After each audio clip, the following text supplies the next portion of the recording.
ಬೆಟ್ಟಗಳ ನಡುವೆ ಇರುವ ಚಂದ್ರಗಿರಿ ಎಂಬ ಪುಟ್ಟ ಹಳ್ಳಿ.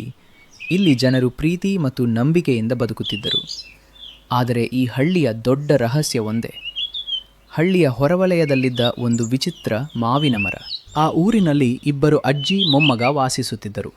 ಮನೆಯ ಮುಂಭಾಗ ಅಜ್ಜಿ ತುಳಸಿಗೆ ನೀರು ಹಾಕುತ್ತಿದ್ದಾಳೆ. ಅರ್ಜುನ್ ಶಾಲೆಯ ಬ್ಯಾಗ್ ಹಾಕಿಕೊಂಡು ಬರುತ್ತಾನೆ.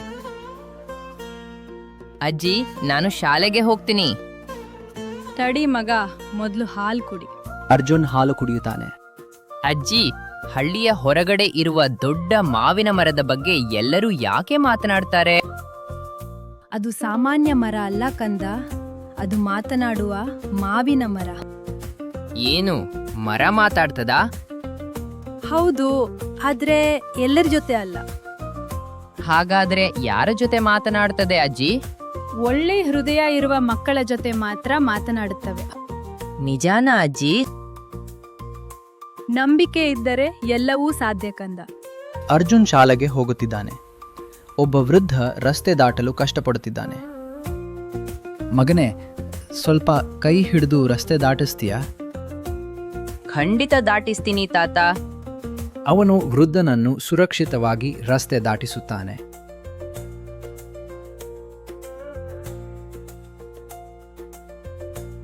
ದೇವರು ನಿನ್ನನ್ನು ಚೆನ್ನಾಗಿಟ್ಟುಕೊಳ್ಳಲಿ ಮಗು. ಅರ್ಜುನ್ನ ಸ್ನೇಹಿತ ಕಿರಣ್ ಬರ್ತಾನೆ. ಎಲ್ಲರಿಗೂ ಸಹಾಯ ಮಾಡ್ತಾ ಹೋದ್ರೆ ಶಾಲೆಗೆ ಲೇಟ್ ಆಗುತ್ತೆ ಅರ್ಜುನ್. ಯಾರಿಗಾದ್ರೂ ಸಹಾಯ ಮಾಡೋದಕ್ಕೆ ಸಮಯ ನೋಡ್ಬಾರ್ದು ಕಿರಣ್. ನೀನು ವಿಚಿತ್ರ ಹುಡುಗ. ಶಾಲೆ ಮುಗಿದು ಮನೆಗೆ ಬರುತ್ತಿರುವ ಅರ್ಜುನ್ ಆ ದೊಡ್ಡ ಮಾವಿನ ಮರದ ಬಳಿ ನಿಲ್ಲುತ್ತಾನೆ. ಇದೇನಾ ಅಜ್ಜಿ ಹೇಳಿದ ಮಾವಿನ ಮರ? ಗಾಳಿ ಜೋರಾಗಿ ಬೀಸುತ್ತದೆ. ಎಲೆಗಳು ಸದ್ದು ಮಾಡುತ್ತವೆ. ಅರ್ಜುನ್ ಬೆಚ್ಚಿ ಬೀಳುತ್ತಾನೆ.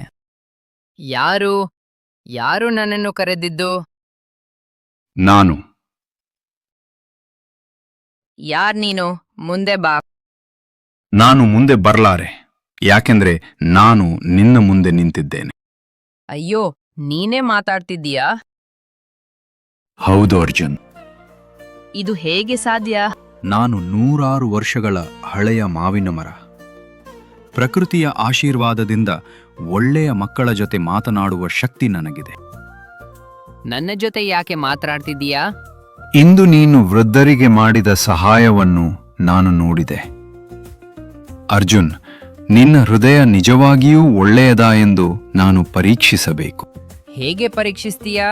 ಮರದಿಂದ ಒಂದು ಬಂಗಾರದ ಬಣ್ಣದ ಮಾವಿನ ಹಣ್ಣು ನಿಧಾನವಾಗಿ ಕೆಳಗೆ ಬೀಳುತ್ತದೆ. ಈ ಹಣ್ಣನ್ನು ನೀನು ಏನು ಮಾಡುತ್ತೀಯೋ ಅದರಿಂದ ನಿನ್ನ ಮನಸ್ಸು ಎಷ್ಟು ಒಳ್ಳೆಯದು ಎಂದು ನನಗೆ ತಿಳಿಯುತ್ತದೆ. ನಾನು ಸರಿಯಾದದ್ದನ್ನೇ ಮಾಡುತ್ತೇನೆ. ಅರ್ಜುನ್ ಮರದ ಕೆಳಗೆ ನಿಂತು ಬಂಗಾರದ ಬಣ್ಣದ ಮಾವಿನ ಹಣ್ಣನ್ನು ನೋಡುತ್ತಾನೆ. ಇದು ಎಷ್ಟು ಸುಂದರವಾಗಿದೆ, ಆದರೆ ಇದು ನನ್ನದೂ ಅಲ್ಲ. ಏನು ಯೋಚಿಸುತ್ತಿದ್ದೀಯಾ ಅರ್ಜುನ್? ಮೊದಲು ನನ್ನ ಅಜ್ಜಿಗೆ ತೋರಿಸುತ್ತೇನೆ, ನಂತರ ಏನು ಮಾಡಬೇಕು ಎಂದು ನಿರ್ಧರಿಸುತ್ತೇನೆ. ನಿನ್ನ ಮೊದಲ ಉತ್ತರ ನನಗೆ ಇಷ್ಟವಾಯಿತು. ಅರ್ಜುನ್ ಮನೆಗೆ ಓಡಿ ಬರುತ್ತಾನೆ. ಅಜ್ಜಿ, ನೋಡಿ ನಾನು ಏನ್ ತಂದಿದ್ದೇನೆ. ಅಯ್ಯೋ, ಈ ಮಾವಿನ ಹಣ್ಣು ಎಲ್ಲಿಂದ ಸಿಕ್ತು? ಮಾತನಾಡುವ ಮಾವಿನ ಮರ ಕೊಟ್ಟಿತು ಅಜ್ಜಿ. ಹಾಗಾದ್ರೆ ಆ ಮರ ನಿನ್ನನ್ನ ಆರಿಸಿಕೊಂಡಿದೆ. ಕಂದ, ಈ ಹಣ್ಣು ಬಹಳ ಅಮೂಲ್ಯ. ಇದನ್ ಮಾರಿದ್ರೆ ತುಂಬಾ ಹಣ ಸಿಗ್ಬೋದು. ಇಲ್ಲ ಅಜ್ಜಿ, ಅದು ನಂಬಿಕೆಯಿಂದ ಕೊಟ್ಟ ಉಡುಗೊರೆ. ನಾನು ಅದನ್ನು ಹಣಕ್ಕಾಗಿ ಬಳಸುವುದಿಲ್ಲ. ನೀನು ಸರಿಯಾದ ನಿರ್ಧಾರ ಮಾಡಿದ್ಯಾ. ಹೊರಗಿನಿಂದ ವಿಕ್ರಮ್ ಎಲ್ಲವನ್ನೂ ಕೇಳುತ್ತಾನೆ. ಅಯ್ಯೋ, ಆ ಮರ ಚಿನ್ನದ ಹಣ್ಣು ಕೊಡುತ್ತದೆಯಾ? ನಾನು ಅದನ್ನು ಪಡೆದೇ ತೀರುತ್ತೇನೆ. ಅರ್ಜುನ್ಗಿಂತ ನಾನು ಮೊದಲು ಶ್ರೀಮಂತನಾಗಬೇಕು. ಮರುದಿನ ಸಂಜೆ ಅರ್ಜುನ್ ಮತ್ತೆ ಮರದ ಬಳಿ ಬರುತ್ತಾನೆ. ನಾನು ಬಂದಿದ್ದೇನೆ ಮರ. ನಿನ್ನ ನಿರ್ಧಾರ ನನ್ನ ಮನಸ್ಸಿಗೆ ಸಂತೋಷ ಕೊಟ್ಟಿತು ಅರ್ಜುನ್. ನೀನು ನನ್ನನ್ನು ಯಾಕೆ ಆರಿಸಿಕೊಂಡೆ? ಒಳ್ಳೆ ಮನಸ್ಸು ಇರುವ ಮಕ್ಕಳೇ ನನ್ನ ನಿಜವಾದ ಸ್ನೇಹಿತರು. ಈಗ ಹೇಳು, ನಿನ್ನ ಮೊದಲ ಆಸೆ ಏನು? ನನಗೆ ಏನೂ ಬೇಡ. ಯೋಚಿಸಿ ಹೇಳು. ನಮ್ಮ ಹಳ್ಳಿಯಲ್ಲಿ ಯಾರೂ ಹಸಿವಿನಿಂದ ಮಲಗಬಾರದು. ಮರದ ಎಲೆಗಳು ಗಾಳಿಯಲ್ಲಿ ಹೊಳೆಯುತ್ತವೆ. ನಿಸ್ವಾರ್ಥ ಆಸೆ. ನನ್ನ ಆಶೀರ್ವಾದ ಸದಾ ನಿನ್ನ ಮೇಲೆ ಇರುತ್ತದೆ ಕಂದ. ಮರದಿಂದ ಹಸಿರು ಬೆಳಕು ಹೊರಬರುತ್ತದೆ. ನಿನ್ನ ಆಸೆ ನೆರವೇರುತ್ತದೆ. ಮರುದಿನ ಬೆಳಗ್ಗೆ ಹೊಲಗಳು ಹಸಿರಾಗಿವೆ. ಒಣಗಿದ್ದ ಬಾವಿಯಲ್ಲಿ ನೀರು ತುಂಬಿದೆ. ಮಾವಿನ ತೋಟಗಳಲ್ಲಿ ಹಣ್ಣುಗಳು ತುಂಬಿವೆ. ಅಯ್ಯೋ ಅಣ್ಣ, ಇದು ಹೇಗಾಯಿತು? ನಿನ್ನೆವರೆಗೆ ಎಲ್ಲವೂ ಒಣಗಿತ್ತು. ಒಳ್ಳೆಯತನದ ಫಲ ಇದು. ವಿಕ್ರಮ್ ರಾತ್ರಿ ಮರದ ಬಳಿ ಬರ್ತಾನೆ. ಓ ಮಾವಿನ ಮರ, ನನಗೆ ಚಿನ್ನ ಕೊಡು, ದೊಡ್ಡ ಅರಮನೆ ಕೊಡು, ತುಂಬ ಹಣ ಕೊಡು. ಕೇಳುತ್ತಿಲ್ವೇ? ದುರಾಸೆಯ ಆಸೆಗಳಿಗೆ ನನ್ನ ಬಳಿ ಉತ್ತರ ಇಲ್ಲ. ನನಗೆ ನೀನು ಕೊಡಲೇಬೇಕು. ಅವನು ಮರದ ಕೊಂಬೆಯನ್ನು ಎಳೆಯಲು ಹೋಗುತ್ತಾನೆ. ನಿಲ್ಲ ವಿಕ್ರಮ್. ಬಲವಾದ ಗಾಳಿ ಬೀಸುತ್ತದೆ. ವಿಕ್ರಮ್ ಹೆದರಿ ಹಿಂದೆ ಸರಿಯುತ್ತಾನೆ. ಒಳ್ಳೆ ಹೃದಯವಿಲ್ಲದೆ ಈ ಮರದಿಂದ ಯಾರೂ ಏನನ್ನೂ ಪಡೆಯಲಾರರು. ನೋಡ್ತೀನಿ, ನಿನ್ನ ರಹಸ್ಯವನ್ನು ನಾನು ಕಂಡುಹಿಡಿಯುತ್ತೇನೆ. ಮರುದಿನ ಬೆಳಗ್ಗೆ ವಿಕ್ರಮ್ ತನ್ನ ಸ್ನೇಹಿತನೊಂದಿಗೆ ಮರದ ಬಳಿ ಬರ್ತಾನೆ. ಹೇ ಮರ, ನಿನ್ನ ರಹಸ್ಯ ಕಂಡುಹಿಡಿಯೋಕೆ ಬಂದಿದ್ದೀನಿ. ಜಾಗ್ರತೆ ವಿಕ್ರಮ್, ಈ ಮರ ಸಾಮಾನ್ಯವಲ್ಲ. ನನಗೆ ಭಯವೇ ಇಲ್ಲ. ವಿಕ್ರಮ್ ಕೊಡಲಿಯಿಂದ ಮರದ ಕೊಂಬೆಯನ್ನು ಕಡಿಯಲು ಮುಂದಾಗುತ್ತಾನೆ. ನಿಲ್ಲು. ಪ್ರಕೃತಿಯನ್ನು ನೋಯಿಸುವವನಿಗೆ ನನ್ನ ಆಶೀರ್ವಾದ ಸಿಗುವುದಿಲ್ಲ. ನಿನಗೆ ಮಾತಾಡುವುದಷ್ಟೇ ಗೊತ್ತು. ಹಠಾತ್ತನೆ ಬಲವಾದ ಗಾಳಿ ಬೀಸುತ್ತದೆ. ಕೊಡಲಿ ಅವನ ಕೈಯಿಂದ ಕೆಳಗೆ ಬೀಳುತ್ತದೆ. ಅಯ್ಯೋ, ಇದು ಹೇಗೆ ಸಾಧ್ಯ? ಅರ್ಜುನ್ ಅಲ್ಲಿಗೆ ಓಡಿ ಬರುತ್ತಾನೆ. ವಿಕ್ರಮ್, ಮರವನ್ನು ಯಾಕೆ ಹಾಳು ಮಾಡುತ್ತಿದ್ದೀಯಾ? ಇದು ನನಗೆ ಚಿನ್ನ ಕೊಡಬೇಕು. ದುರಾಸೆಯಿಂದ ಏನೂ ಸಿಗೋದಿಲ್ಲ.